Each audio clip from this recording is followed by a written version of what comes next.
What up, guys? Bobo here with BrassReel Brothers. Thanks for coming back for some more popcorn. Well, you've been hearing me talk about it, and I've been saying this video's coming up. So to all you macho dudes and bros out there, it's time to put down that facade and pick up those roses and tissues. Embrace the feminism at heart and finally admit to everyone that you know you've been hiding inside for years. Here's the top 15 chick flicks dudes will never admit they like. Ho-ho!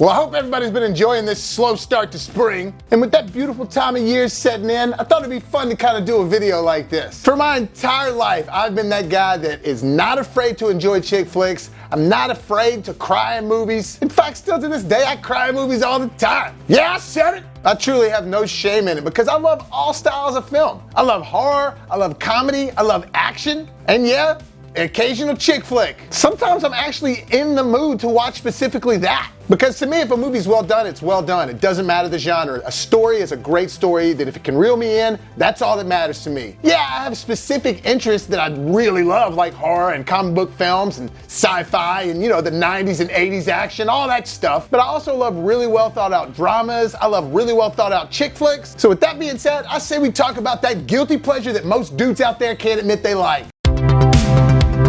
I'm going to talk about a few runner-up options real quick. Things I decided not to squeeze in, or I was just like, you know what, that doesn't really make the cut for other reasons. For example, like Wedding Crashers or Bridesmaids. Yeah, those are kind of chick flicks in a sense, but they're also raunchy comedies that sort of lend themselves in the group of like Knocked Up and things like that. But I love those movies. Then I was thinking like 50 First Dates, but that's an Adam Sandler film, and it's got Adam Sandler comedy throughout. So if I included that, I'd have to start including like Happy Gilmore and Billy Madison and all that, and just it's a whole other road to go down. But again, love those movies. Same thing with like Princess Bride. Yeah, there's romance in there, and I love that movie, but there's also a ton of slapstick in it. Still Magnolias, great film. There are some female leads that sort of focus on the entire movie, but it's also a huge tearjerker and it's really gut-wrenching, and there's plenty of things that a guy can relate to in that movie. There's plenty of other movies just like that that I kind of had to X out of the running completely just because they fell into slight other genres. Now that we got all the runner-ups out of the way, or runners-up, I don't know which way you say that. What? Let's get the countdown going. Ho-ho!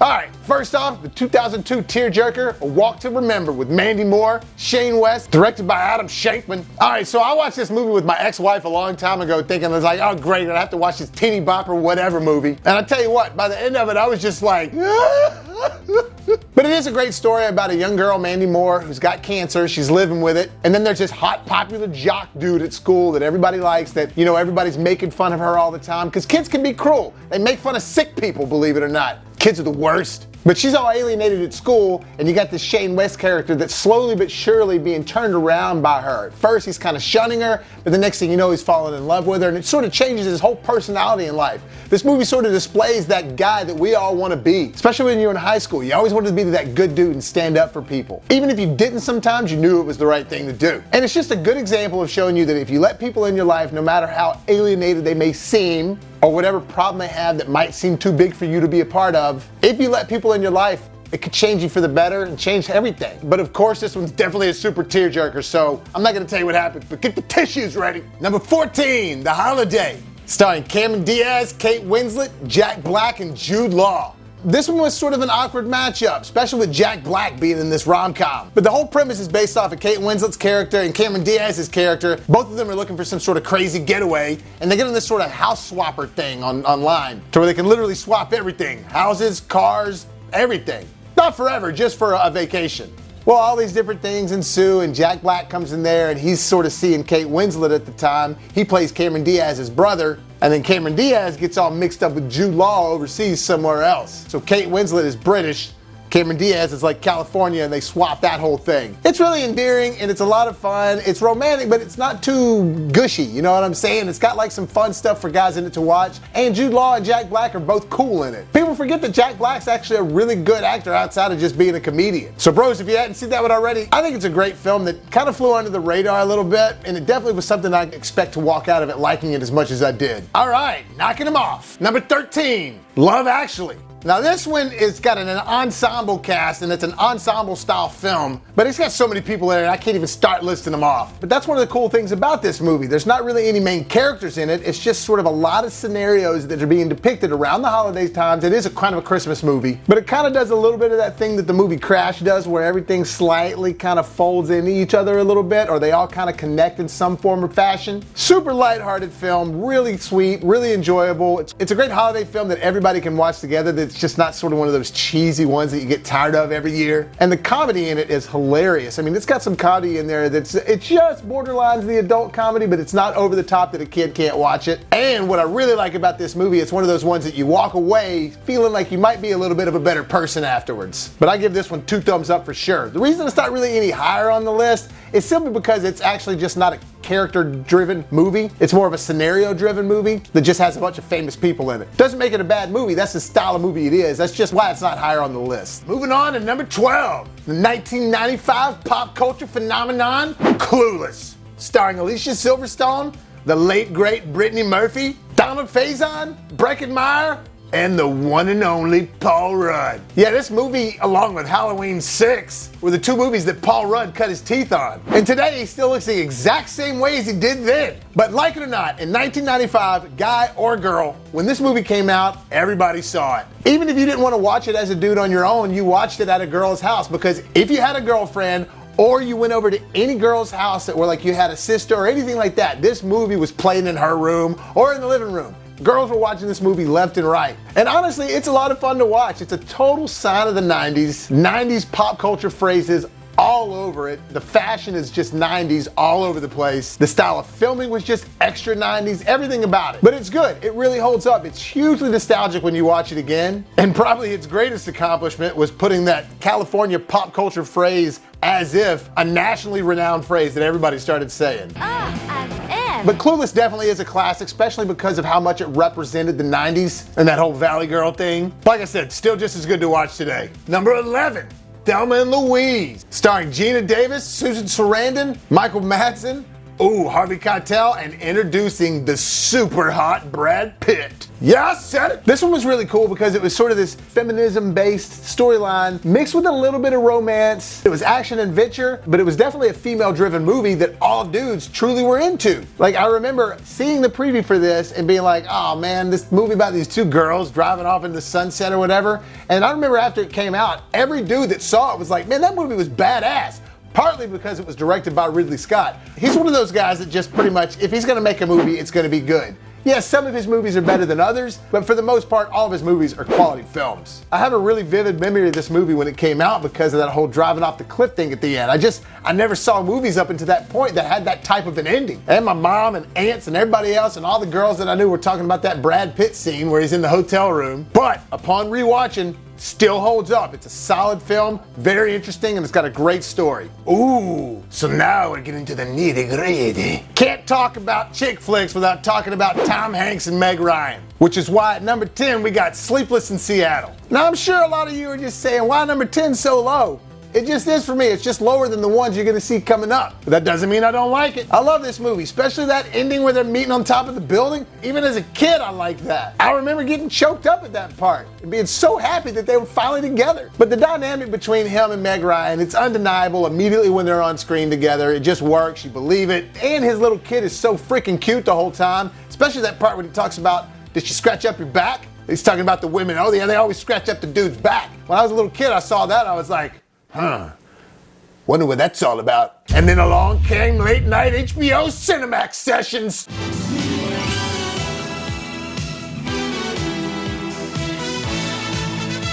You know you stayed up watching HBO too, but you have to admit that Sleepless in Seattle, I don't want to say it started the rom-com genre, because it didn't, but it definitely put it on the map to start sailing to where there was just a ton of them starting to be made after that. And Tom Hanks has got that great curly hair in it. While we're talking about Meg Ryan and Tom Hanks, gotta throw You Got Mail in there at number 9. I think You Got Mail is just a little bit better than Sleepless in Seattle in my opinion. I just like the dynamic of it a little more. It's a little bit more lighthearted. And Sleepless in Seattle, they were just both lost souls, especially Tom Hanks.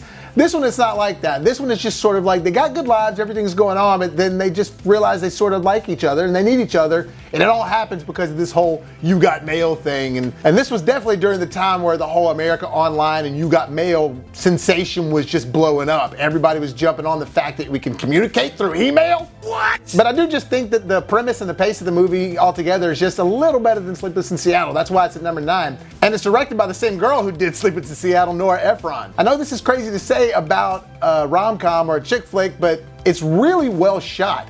I don't know if you realized that or watched the movie recently, but rewatch it and check it out. You'll realize that it's just the cinematography is beautiful and the whole thing is just very well put together. It's just not usually something you see in a rom-com, that sort of care taken towards the cinematography. So I appreciate that. That makes the movie really better to me. Number 8, My Best Friend's Wedding. Starring one of the queens of the rom-coms, Julia Roberts. Also starring Dermot Mulroney, not to be confused with Dylan McDermott. Rupert Everett, and actually was one of Cameron Diaz's first films. This one I really liked because when I saw this when it came out, I had actually broke up with a girl and I was trying to get back with her. So I really connected to this film at the time. But I really like the fact that it focuses on Julia Roberts not being able to sort of handle the fact that her best friend, Dermot Mulroney, is getting married to this hot girl, Cameron Diaz. And she can't admit it's because she's in love with him. But they've always been best friends, and I know that dynamic. I've been there. Let's face it. Any guy who's ever had a girl that's just a friend, it's because you want to be more than that. There's no such thing as just friends in the guy's world. We always want more. The girl usually is just, oh yeah, we're just friends. And the guy's like, yeah, we're friends, but if you ever ask the guy, would you like if she was your girlfriend? He's gonna be like, yeah, I do.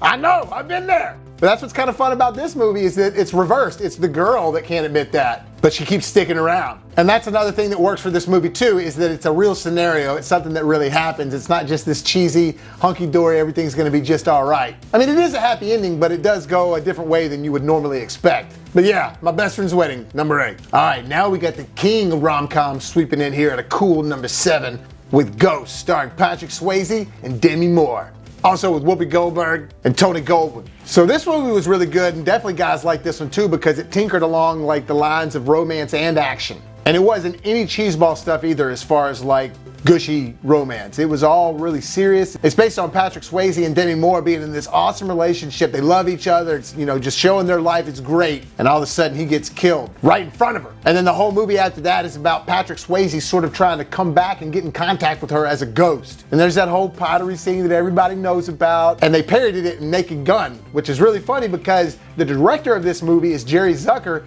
the guy that did Naked Gun and Airplane and all those movies. So he parodied his own film. But this movie is really good. It's heartfelt. It's sad as hell. Gets a little dark at moments, and it's got some action in it too. And Patrick Swayze was so cool, R.I.P. And Demi Moore was so hot. Number 6. I'm gonna kind of include both of these. Father of the Bride 1 and 2. Excellent movie, super fun to watch, really lighthearted, great for the whole family. But come on, Steve Martin, can't go wrong with him. I don't think he's actually made a bad movie. He's had a couple that maybe can be a little questionable, but for the most part, everything he's in, he's at least great in. Especially The Jerk. That's my favorite one of all time. I'm the face! These cans are defective. Listen, you better run for cover. You're gonna sprinkle a leak. He hates these cans. Stay away from the cans!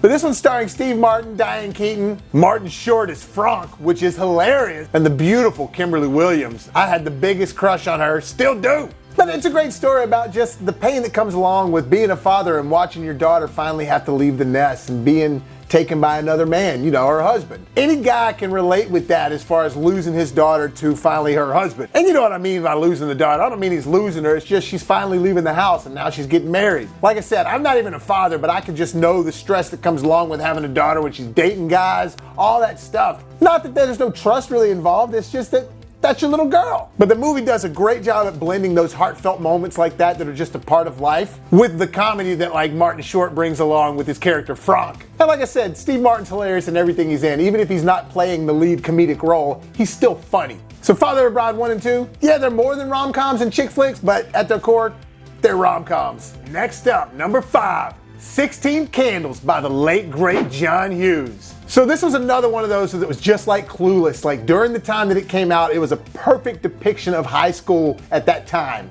Had all the phrases in there, all the fashion in there, all the music. Man, Molly Ringwald, another one of them. She was in my top 5, still is. Something about those 80s girls, man, I'm telling you. Being an 80s kid, that's what happens. But it's also got little Anthony Michael Hall in there. He's so awesome in that movie, and it's just a testament to show how good he was between that and Breakfast Club and Weird Science. All 3 of those movies, he plays like different characters while playing the same character. But it's another one that does sort of that same thing that A Walk to Remember does, where there's like that kind of girl that everybody laughs at or picks on. She's kind of homely, but then the one like popular jock actually really likes her. Except this one just doesn't involve any sort of like fatal illnesses or anything. And all John Hughes movies, if they weren't rated R, they were tiptoeing the line of being rated R. But a lot of 80s movies back then were. But 16 Candles is definitely not just one of my favorite John Hughes films, but one of my favorite rom-coms altogether. All right, you knew it was coming.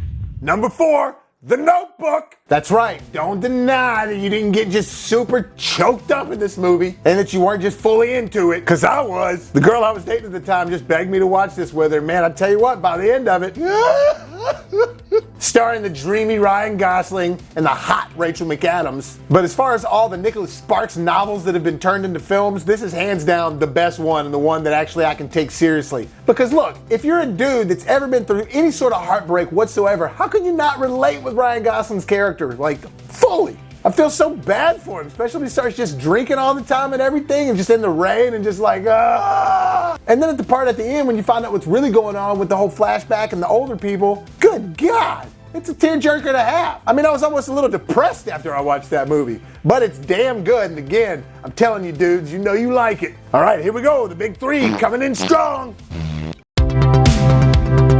So another classic, if not one of the definitive classics of the genre, is When Harry Met Sally, starring Meg Ryan and Billy Crystal. It's directed by Rob Reiner, son of the late great Carl Reiner. But this movie just nailed the whole polar opposite thing in relationships, with one girl being one way, one guy being another way. They both can't stand each other. Even as an audience member, you would never pick these two to be together, but something happens. They go through a chain of events in this movie that makes them be like, you know what, we love each other. And so many times relationships happen like that. In fact, I think some of the best relationships I've seen in my entire life, especially seeing my friends now, like the girl or the guy that they've ended up with, you never would have thought that, but it's because they were really good friends and it just sort of happened and ended up that way. And this movie does a real good job of depicting that, because Billy Crystal's character is just a slum. He's not a bad guy, he's just a degenerate. He's not really doing anything. He's kind of a bum. And then Meg Ryan, come on, it's Meg Ryan. But there's so many scenes in this movie and so many scenarios that these two are just fighting over or working out or just they're having to deal with together.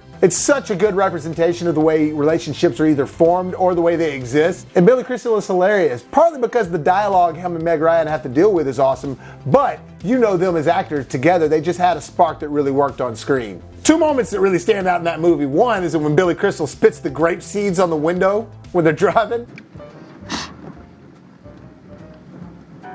I'll roll down the window. Hilarious. And then 2, the diner scene with Meg Ryan. Yes! Yes! Yes!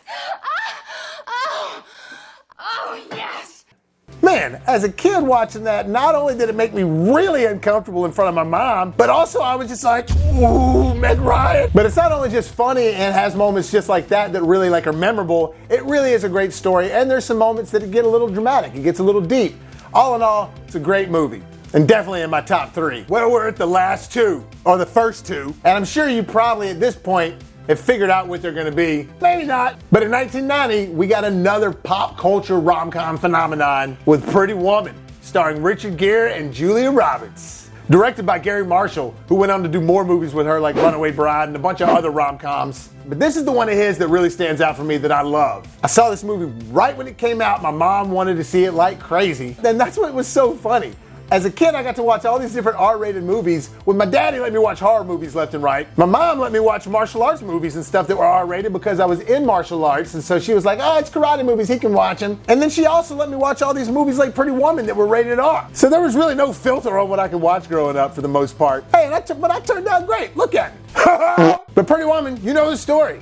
Rich guy, prostitute, next thing you know, they're falling in love. He picks her, takes her off the street and turns her around, and their life turns out to be great. not without a little turmoil along the way. But it's also got Hector Elizondo and Jason Alexander in it, back in their early days of their career. Not only was this just a sign of those times, because 1990, let's face it, it was the 80s still, but the music was awesome in this movie. It's one of the most popular soundtracks of all time for a film. I know I own it still, and I jam a ton of the songs on it. But Richard Gere was so cool in it. Julia Roberts was so beautiful in it. I remember it feeling very adult when I was a kid, and so there's something about it I really liked. It made me feel like a grown-up. And it is a rom-com, but it is more than a rom-com. It's actually a really good story between this guy and this girl, and like what he can see past of what this person is. Because we all make bad choices that lead us to certain roads in life that we're not proud of, but that doesn't make us bad people. And I like that the movie depicts that this person, with little work, time and effort, can see past those things and actually fall in love. So Pretty Woman, no kidding, it's one of those movies I watch at least once a year. I love it. No shame. All right,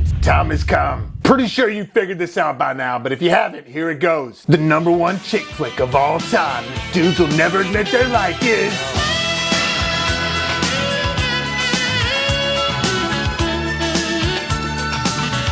Ho-ho! Patrick Swayze is so badass in that. And Jennifer Grey was so hot. Man, I loved her growing up, and I loved Swayze. Huge man crush on Patrick Swayze. God rest his soul. But he was so cool every second he was on that screen. And not just in this, in Ghost, in Roadhouse, all kinds of other movies. But man, him in this one, he's so badass with that greaser jacket. I mean, it truly is awesome. The soundtrack to me is probably just one notch better than Pretty Woman. Those two soundtracks dominated the late 80s and early 90s. But man, everything about that movie is great. I love the feeling of it. Like I said, I love how cool Patrick Swayze is. And the fact there's not really all that much dirty dancing in it. There is a little at the beginning, but that's it. For the most part, it's just depicting this innocent love affair, I guess. I mean, she is kind of young, but whatever. You know, you love that movie. It's become a huge classic, not just in the rom-com world, but in the cinema world in general. And look, at the end of that movie, I've said this for years, something that doesn't happen in all movies, but you get the chills 6 times in 5 minutes. At the end, when he turns around and he rushes back into the dance and he's just walking in there and that close-up camera's on him, and then he goes up to Baby and he's just like, nobody puts Baby in a corner. and then when they just start dancing and it starts kicking off and you're like, holy shit, this guy's awesome. That's 3. And then when he jumps off the stage, he starts dancing with everybody together, you're just like, oh man, that's 4. And then when he does the airlift, that's 5. And then finally at the end, when he's dancing with her and he does the whole, so badass with that song and everything. You know the song. Look, Dirty Dancing is awesome. It's not just a chick flick. It's about that dude, Patrick Swayze, who was badass. So that's why it's #1. And again, it's one of those ones I watch every year. I said it. Well guys, that's it. That'll wrap it up for this video. Thanks for tuning in for some more popcorn. And if you enjoyed it, hit the like button. I hope you agree with me on most of those. If there's something you felt like I left out, put it down in the comments below. But I do love you guys with all my heart, and thank you so much for clicking on this video again. Look for BrassReel Brothers on Facebook. Look for Bobby Williams on Facebook. You can find me on Twitter, BrassReel Bobby at BrassReel. And if you haven't done so already, hit that subscribe button so you can help us make it to the top. And as always, if life gives you lemons, make some hot, fresh popcorns.